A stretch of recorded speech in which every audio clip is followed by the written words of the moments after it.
Hello everybody, welcome back to another video on the channel, and in today's video I want to update y'all about the stats and whatnot for the Darkmoor update. Now, you probably noticed I haven't really been posting as much the past week. It's been like 8 days since my last video, and the reason for that is I listened to y'all's feedback and whatnot, and I was trying to think of, positive content to make. I do have that on the way, by the way. It's just like a big project, which takes time. But I've already said like everything good about the Darkmoor update in my last two videos, and I can't really think of, other positive content to make without sounding like an absolute shill. So I just didn't do it instead. I'm just working on actual big projects and whatnot.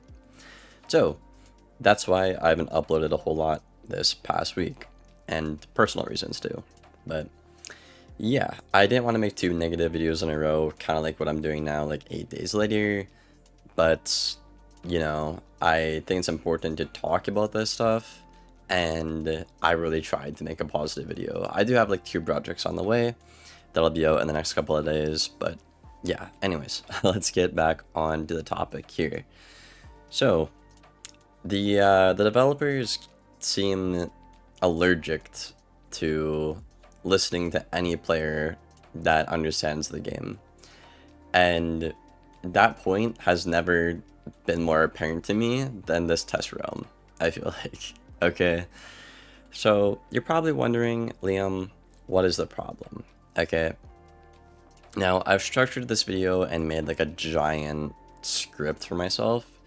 So I'm going to try and have it be as, informative, objective, and whatnot as possible for y'all.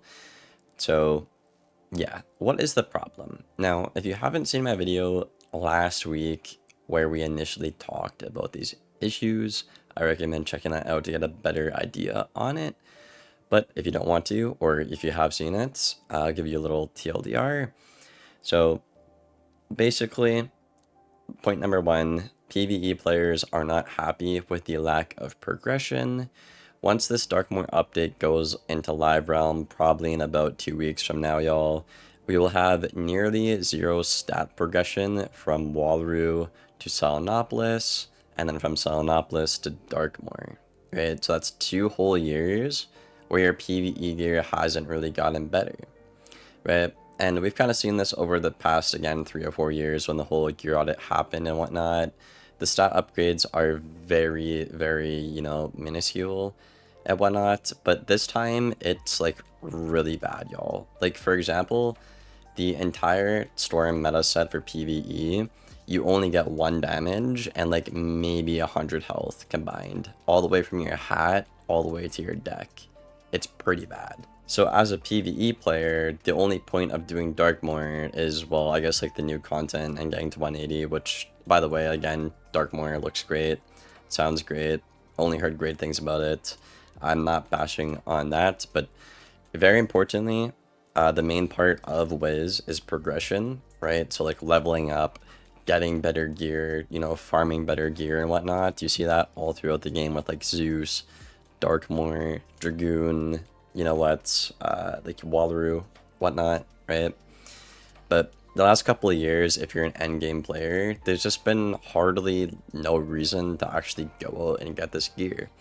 And I think this is going to be the first time in the 5 years I've been playing this game where I'm not actually going to farm the new 180 gear because it's not an upgrade from 170, Like, there's no point in spending like a week or two or maybe more for 100 health and 1 damage. That is just absolutely insane. Okay, so I'm going to draw another comparison example here. So I am going to look at the nerfed version of the myth boots. Okay, keep it in mind, this is a nerfed version of the myth boots. Okay, y'all? Just this nerfed version, I'm going to keep saying that, of the myth boots, just that one piece of gear gives more health than the entire Storm template, 3 more Pierce, and I think it's about the same damage after the nerf. I think they got like 5 or 3 before the nerf. Now it's like only 1, right? But just that one piece of myth gear, the boots, give the same amount of damage as the whole Storm template at 180. They also get 3 more Pierce and more health than the entire Storm template combined. Like, if that's not shooting red flags off, I don't know what else will, man. Like, it's so unbalanced. So that's the PvE point and whatnot. Now, the second point is more about PvP. So this is about the 180 stat caps. So towards the end of the week of Test Realm, we got the new stat caps, and not a single person was happy or impressed with them, with the direction the devs were taking them in. So I'll have a graph here that is basically going to explain the trades and whatnot. So basically this is the matchups, and if it's like minus 10%, for example, it's like that school has a minus 10% debuff permanently against that school. Or if it's like a plus 20% buff, like the myth one, it's like myth has a permanent 20 blade the whole time against that school. That's a good way to interpret it. Just very unbalanced and a big step down from the 170 stats, which I'll also have up on screen. So that's just generally bad, right? Now, before I even get into why they're so bad, let me finish the story. Okay, so week 2 of Test Realm rolls around, right? And the devs tweaked some of the gear, like nerfing the myth boots that we talked about a second ago. Now, while I'm here, I do want to touch on this topic because I think it's important. Yes, Myth's stat caps were insane and their gear was insane. Obviously, it needed a nerf when you look at the math, but other schools got affected by this as well, like Death, Ice, I think maybe even Balance. At the end of the day, of course, I can appreciate them nerfing the schools and whatnot, but to me, it seems kind of redundant to try and nerf all of the other schools down to make other schools like Storm look better, you know?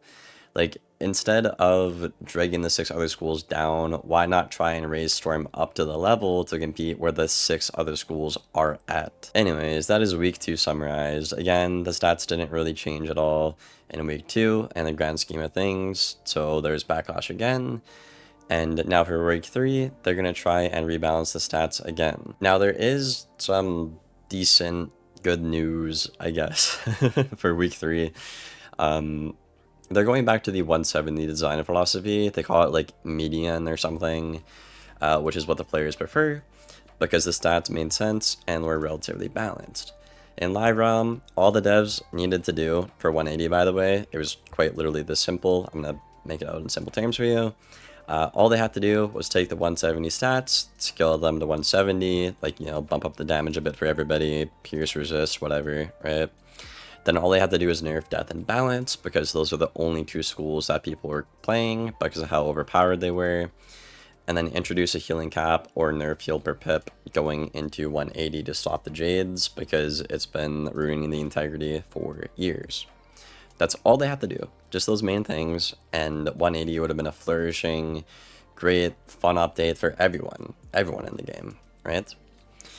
And out of all that, the only thing they got right was nerfing Balance, right? Death is still pretty much just as good. Pyre Dragon actually got buffed, which is insane. Now, I do want to talk about the very apparent, obvious, and obnoxious problems that the developers are missing.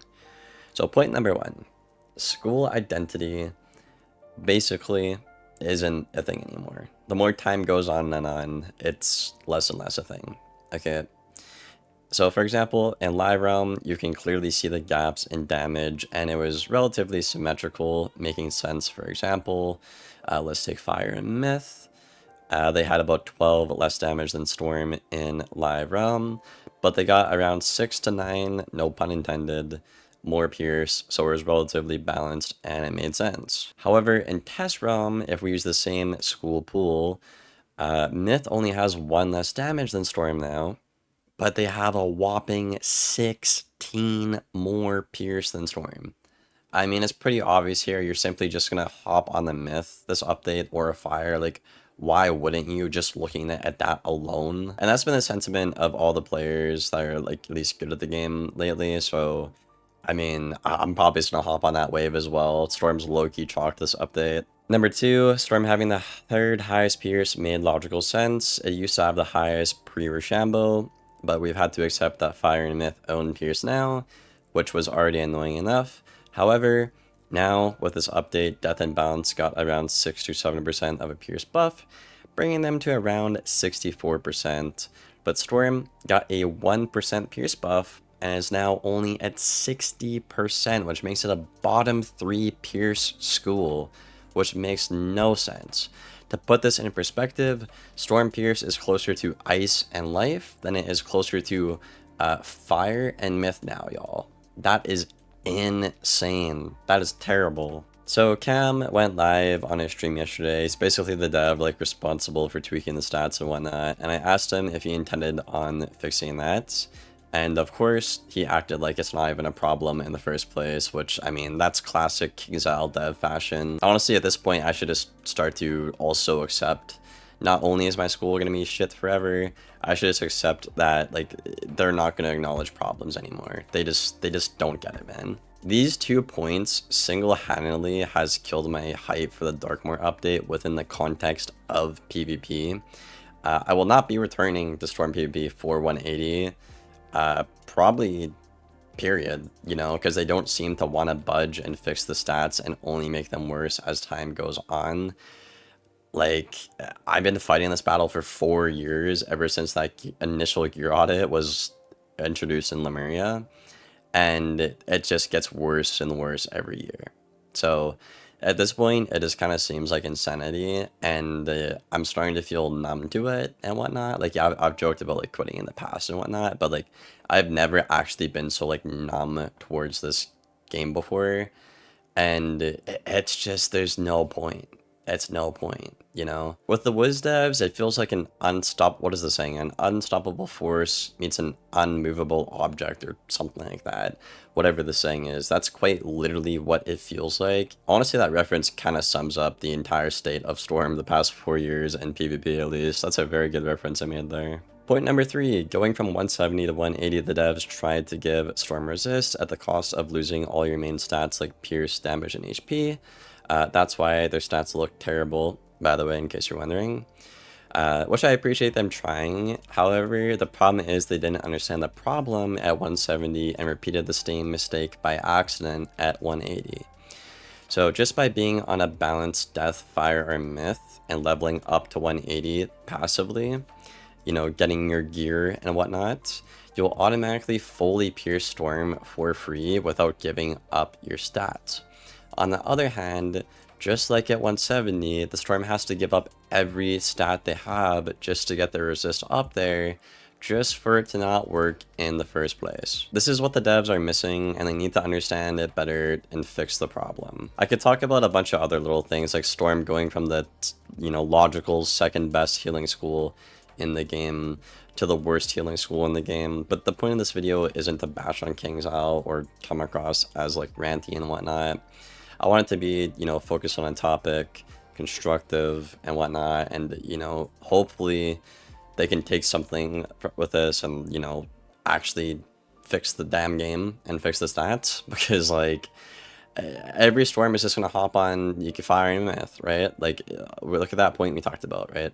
Why would I ever play Storm when Myth has 16 more Pierce and only loses 1 damage and then has every other stat that's better, right? Exact same case with Fire, by the way, right? Why would you ever play Storm when you can play Myth or Fire? There's no point. Their school identity is more so in line with the OG Storm, which is why we made it in the first place, and they get better stats. Like, I don't know, man. They just don't get it. They just don't get it. But yeah, I mean, I'll probably just focus more on PvE content if they're not going to properly update the stats and whatnot for 180, and I'll probably obviously play like, you know, Fire and Myth to get the OG Storm experience and whatnot. But yeah, it kind of sucks though, because like this entire past year, Storms have been excited to actually dual school and like, you know, have fun, try this different stuff. And by the way, if you're not a competitive player, I don't want to discourage you in this video. If you just want to play for fun, try different stuff, you know, maybe get to like Night and like craft some gear or something, you could totally do that on a Storm, okay? But I'm talking in a competitive context, it is dog shit. It is terrible. It is so bad. But yeah, man, I mean, until the devs can fix this, I am just gonna focus on PvE content and, you know, just kind of take a backseat on it and probably just play the better schools, right? We're not really gonna see any Storms playing at 180 because, you know, at least at high rank, right? Because like, why would you queue? Like, there's no point. You don't do anything. Fire and Myth are just better. So it'll be kind of weird just having one school not queue at all at max, but I guess that'll be nice for like Life and Fire and whatnot, so they don't have to deal with a counting matchup. So another reason why Fire is gonna be really good this update. There you go. But yeah, I will see you guys on the next one. Thank you for watching. Take care and goodbye.